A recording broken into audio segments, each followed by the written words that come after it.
बिरादर इस्लामी मुल्क तुर्की में आने वाले तबाहकुन ज़लज़ले ने दिल दहला कर रख दिया है, बल्कि इससे खानदानों के खानदान लुक़मा अजल हो गए हैं। टर्की की जानिब से एक स्टेटमेंट जारी की गई है कि इंडिया हमारा बहुत ही ज्यादा ट्रू फ्रेंड है और इंडिया जैसा मुल्क कोई नहीं है। ये हकीकत है कि रूस यूक्रेन जंग के तनाजुर में अमेरिका हाल ही में तुर्की पर अदम ताउन का इल्जाम लगाते हुए संगीन नताइज की धमकियां भी दे चुका है। सोशल मीडिया सारिफिन की बड़ी तादाद का मानना है कि हालिया ज़लज़ला अमेरिकी धमकी के सिलसिले ही एक कड़ी है। हमारा मुल्क जो है ना इतनी पीछे रह चुका है भाई मेरे कि इसको ये सिर्फ कहते कि हमें दे दो, हमारे पास आगे देने के लिए कुछ नहीं है। और यहाँ पे जो मगरिब का दोगलापन है दोबारा खुल के सामने आ गया नाज़रीन। ज़लज़ले के इन चंद लम्हात ने सैकड़ों जिंदगियों को नाशों में बदल दिया है। तुर्की में रहने वाले भारतीय भी तबाही की इस घड़ी में तुर्की में लोगों के साथ खड़े हैं, उनकी मदद कर रहे हैं। भारत बड़ी मैसिव एड टर्की भेज रहा है। मेरा ख्याल है छठा इंडिया का जो मिलिट्री प्लेन है वो रिलीफ का सामान लेके टर्की पहुंच गया। देखिए सिचुएशन ये है कि पाकिस्तान इस वक्त नाउ और नेवर की सिचुएशन में है कि तुर्की में अर्थक्वेक ज़लज़ला आया है, बड़ी बुरी कंडीशन है, 15,000 के करीब लोगों की जानें जा चुकी हैं और पूरी दुनिया के ममालिक वहां पर हेल्प के लिए पहुंचे हैं। पाकिस्तान कितनी हेल्प कर रहा होगा आपके ख्याल में, वो पहले तो ये बताएं।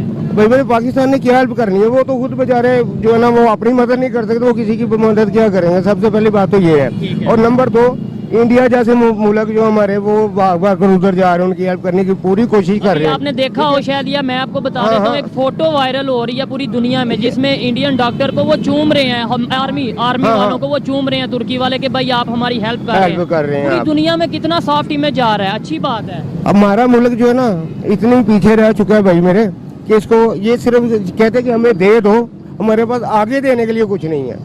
ठीक है, चाहे सैलाब आया हो इधर, चाहे कुछ भी हो, ज़लज़ला हो, वो आउट ऑफ कंट्री जो है वो हमारी मदद करते हैं, लेकिन हम किसी की मदद नहीं कर सकते। लेकिन खौफनाक तो ज़लज़ला भी है। लगता ही है कि जो 35-40 हजार तक भी जा सकती है ये तादाद। लेकिन एक अजीब सी कॉन्स्पिरेसी थ्योरी शुरू हो गई है यहाँ पे। एक ट्वीट देखी है ज़ैद ज़मान हामिद साहब की। ज़ैद ज़मान हामिद साहब जो है वो हाफ टेक्नोलॉजी के ऊपर बड़ी बात कर रहे हैं। बेसिकली ये अमेरिका की एक बहुत साल पुराना एक प्रोजेक्ट है जिसके तहत आर्टिफिशियली आप बारिश भी कराते हैं, सुनामीज भी आ सकती हैं। तो ज़ैद ज़मान हामिद साहब ने एक ट्वीट शेयर की, एक तस्वीर शेयर की है। ये ब्लू लाइट आई है टर्की में ज़लज़ले से पहले, और वो कहते हैं कि जी लगता ही है कि एक अमेरिकन जहाज जो है वो वहां पे लंगर अंदाज हुआ और उसके थोड़ी देर के बाद ये ब्लू लाइट हुई और हाफ टेक्नोलॉजी को रिलीज किया गया और उससे ये ज़लज़ला आ गया। कॉन्स्पिरेसी थ्योरिस्ट जो है वो ये भी कहेंगे कि जी सीरिया में आ गया, टर्की में आ गया, इजराइल में नहीं आया जो उसके बॉर्डर पे है। हम मदद करते हैं शामियों की, गरीब बेचारे, तो इनके पास सामान नहीं है मलबे से लोगों को निकालने का, कोई एक्सपर्टीज नहीं है। हुआ ये, यूएन ने 6 ट्रक जो है इमदाद के वो शाम रवाना कर दिए। यहां पे अल जजीरा कह रहा है, shame on the United Nations for sending 6 trucks with 8 which were already coming into north west Syria before the earthquake took place. कि पहली बात तो ये है कि 6 ट्रक, और अक़वाम मुत्तहिदा इन्होंने यूक्रेन पे जब हमला किया रूस ने, तो किस कदर इन्होंने यूक्रेनियों की इमदाद की थी, आपकी सोच है शाम के साथ। और ये इन्होंने कितने भेजे हैं टोटल? 6 ट्रक। तनकीद उन्होंने ये की है कि ये 6 ट्रक तो पहले ही आ रहे थे शाम में, तो आपने इनके लिए नया क्या किया? अब ये दोगलापन है। This is a mockery, the trucks had a very very few things. ये ऑर्गेनाइजेशन है उसके रमी अब्दुल रहमान, वो ये बात कर रहे हैं कि ये सारा जो था ना सब कुछ ये ट्रक में आ सकता था, जो 6 ट्रकों में आप लेकर गए हैं। एक पूरे मुल्क को आफत से बचाने के लिए टोटल 6 ट्रक जो है वो इस्तेमाल किए गए हैं। शर्म की बात है ये। वो ये है कि तुर्किया में आने वाला ज़लज़ला अमरीकी खुफिया टेक्नोलॉजी हार्प का नतीजा है। अमरीकी जहाज तुर्किया में लंगर अंदाज हुआ और हाथ का बटन दबा दिया गया। सिफारत खाने बंद करके अराकीन को वापस बुला लिया गया। इस तबाहकुन सूरत हाल के दरमियान हजारों लोग अपनी जान से हाथ धो बैठे हैं। सोशल मीडिया पर मुतअद्दिद वीडियोस पोस्ट की जा रही हैं जिनमें ज़लज़ले के वक्त रोशनियां दिखाई दे रही हैं, जिनमें दावा यह किया जा रहा है कि ज़लज़ला मसनूई तौर पर बनाया गया था।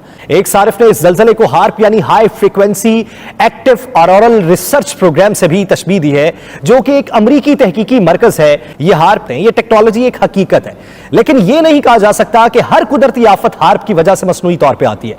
इसके पीछे अमरीका है। हार्प 1990 में अमेरिका में शुरू किया गया। इस मंसूबे का बुनियादी मकसद रेडियो कम्युनिकेशन टेक्नोलॉजीज को बढ़ाना होता है। यह हकीकत है कि रूस यूक्रेन जंग के तनाजुर में अमेरिका हाल ही में तुर्की पर अदम ताउन का इल्जाम लगाते हुए संगीन नताइज की धमकियां भी दे चुका है। सोशल मीडिया सारिफिन की बड़ी तादाद का मानना है कि हालिया ज़लज़ला अमेरिकी धमकी के सिलसिले ही एक कड़ी है। बुनियादी तौर पे अगर आप देखें तो तुर्की जो तुर्किया में अब तब्दील हो चुका है, ये एक मुआशी पावर बन के सामने आने की कोशिश कर रहा है। इसी वजह से वो इस्लामोफोबिया के खात्मे के लिए भी काम कर रहा है। इसी वजह से जितने भी आप तुर्की के नए ड्रामास देख लें, वो अपनी जो तारीख है उसको बढ़ा के चढ़ा के बयान कर रहे हैं और बता रहे हैं कि हमारी कितनी बड़ी तारीख थी, हमने किस तरीके से इन मुखालिफिन और ताकूती कुव्वतों का सामना किया। लेकिन तो इस वजह से तुर्किया के ऊपर पूरी दुनिया की नजर थी, खासतौर पे यूरोपियन कंट्रीज की नजर थी, और फिर बाद में रूस का साथ देने की वजह से तुर्की पे अमेरिका की नजर थी, और अमेरिका ने कोई बदला तुर्की से लिया। इस वक्त जो सबसे बड़ी मुश्किल तुर्की के ऊपर आन पड़ी है, इस मुश्किल की वजह से ही लोग ये कहते हैं कि ये हार्प का नतीजा है। अलास्का में मौजूद इस प्रोजेक्ट के कैंप में लगे एंटीनास की मदद से पावरफुल इलेक्ट्रोमैग्नेटिक वेव्स को आयनोस्फीयर में भेजा जाता था।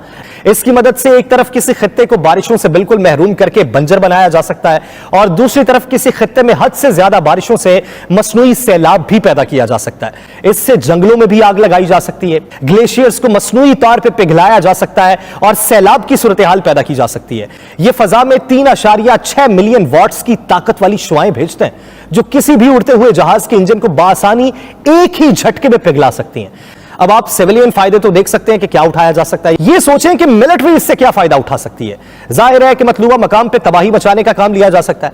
साइंटिस्ट की एक रिपोर्ट के मुताबिक हार्प फजा में इतनी ज्यादा मिकदार में एनर्जी भेजकर फजा को गर्म करता जा रहा है, जो मौसम में तब्दीली का बायस बनता जा रहा है, जो कि दरअसल मौसमी तबाही लाने का बायस बनती है। पाकिस्तान में आने वाले तबाहकुन बारिशों का सैलाब हो, समंदर में आने वाले जापान का सुनामी